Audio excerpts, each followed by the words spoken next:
பாத்தீங்கன்னா நம்ம மாகாணத்துல ஏய் ஜனாபதியா அவன தெரியும் தானே அவன் எங்க வச்சிருப்பான். இரண்டாவது செமி ஃபைனல் நடக்க போகுது. இந்த போட்டியில விளையாடி ஜெயிக்கிற டீமுக்கு கேஷ் பிரைஸும் கிளப்புக்கு தேவையான எக்யூப்மெண்ட்ஸும் வழங்கப்படும். அது மட்டுமல்லாமல் ஆட்ட நாயகனுக்கு கலம்பு கிரிக்கெட் அகாடமியில் ட்ரைனிங் எடுக்கிறதுக்கான வாய்ப்பும் வழங்கப்படுகின்றது. அதுக்காக எங்களுடைய படியில் எல்லாம் ஒவ்வொரு ஆர்வத்தோட ரெடி ஆகி கொண்டு இருக்காங்க. இந்த போட்டியில இன்றைய தினம் 11 ஸ்டார் மற்றும் சில்வர் ஸ்டார் அணிகள் மோதுகின்றன. இந்த போட்டியில போக போறாங்க.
பாய்ஸ், ஃபைனல்ஸ் எங்களுக்கு எவ்வளோ முக்கியம்னு உங்களை எல்லாருக்கும் தெரியும். ஸோ நாளைக்கு ஃபீல்டிங்கை இம்ப்ரூவ் பண்ணி டஃப் கொடுங்க. ரினோ, நீ ஷார்ட்டாக கண்ட்ரோலாக பார்த்துக்க. ஜெனா, நீ ஓகே. பட் ஜெனா, எதுவாக இருந்தாலும் மேட்ச் முடிய வச்சுக்கோ. இந்த சான்ஸுக்காண்டி தான் இவ்வளவு காலம் என்ன கட்டு நீ சொல்லி போட்டேன்னு அதுக்கப்புறம் உன்னிச்சிட்டான். நாளைக்கு விடிய 7 மணிக்கு எல்லாரும் கிரவுண்டில் நிற்கணும். மச்சான் அந்த பார்க்கண்டு வர்றாங்க. அவர் கிடக்கிறார், நீ வேறு மச்சி போ. மச்சான் போய் ஒரு ரூமுக்கு போட்டு போ. சரி சரியா.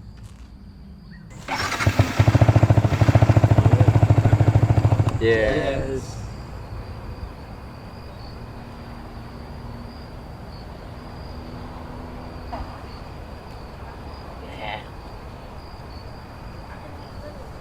நாளைக்கு மச்சான் என்ன ஏன்னா நாளைக்கு இல்லை நாளாண்டு நீ அடிச்சிருவேன் மச்சான், எங்களுக்கு தெரியும்.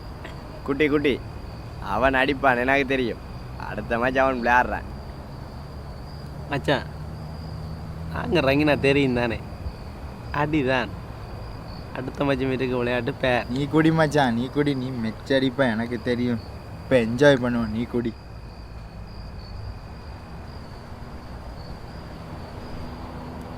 மச்சான் நீ நேஷனல் விளையாடணும், அதை நான் டிவியில் பார்க்கணும். குட்டி ஓசி குடி அப்படி ஓசி குடிக்கால வந்து நிற்கிறேன். ஓசி குடி நமக்கு நண்பன் ஜெயிச்சா எங்களுக்கு சந்தோஷம். டேய் நீ விட்டா விசர்க்க சொல்லிருப்ப, நான் போட்டு வரேன். டேய் மச்சான் கொஞ்சம் பெக்கான போட்டு போகிறேன். இல்லையா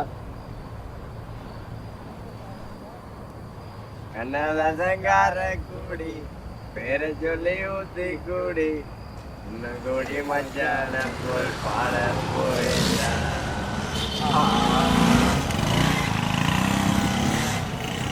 நாடி கோப்பையில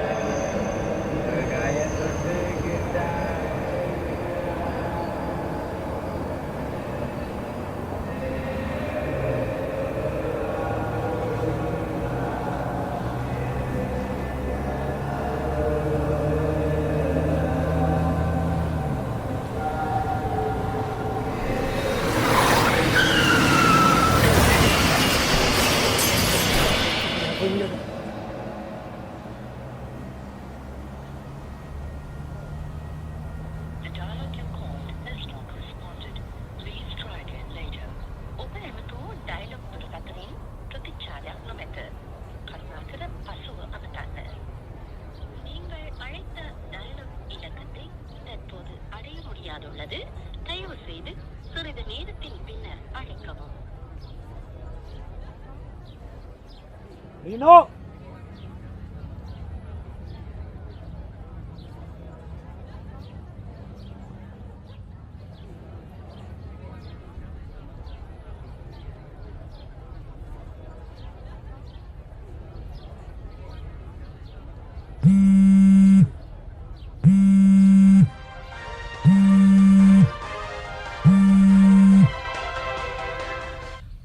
தொடர்வது விளையாட்டுச் செய்திகள். நேற்றைய தினம் இலங்கை மற்றும் இந்திய அணிகளுக்கு இடையிலான 5வது இறுதியுமான ஒரு நாளுக்கான ஒருநாள் கிரிக்கெட் போட்டி கண்டி பல்லேகல சர்வதேச மைதானத்தில் நடைபெற்று முடிந்தது. குறித்த போட்டியில் இலங்கை அணியானது 30 ஓட்ட வித்தியாசத்தில் வெற்றியீட்டியது. இந்த போட்டியில் இளம் நட்சத்திர துடுப்பாட்ட வீரர் டினோஷன் அணிக்காக சதமடித்து ஆடியிருந்தார். 75 பந்துகளில் 7 4 ஓட்டங்களையும் 10 6 ஓட்டங்களையும் பெற்றதுடன் தொடரின் ஆட்டநாயகன் விருதையும் போட்டியின் ஆட்டநாயகன் விருதையும் கைப்பற்றியிருந்தார். இந்த போட்டியின் நிறைவுடன் இலங்கை அணி 3-2 என்ற வித்தியாசத்தில் தொடரை கைப்பற்றியிருந்தது. இத்துடன் காலை நேர பிரதான செய்திகள் நிறைவடைகின்றன. தொடர்ந்து நமது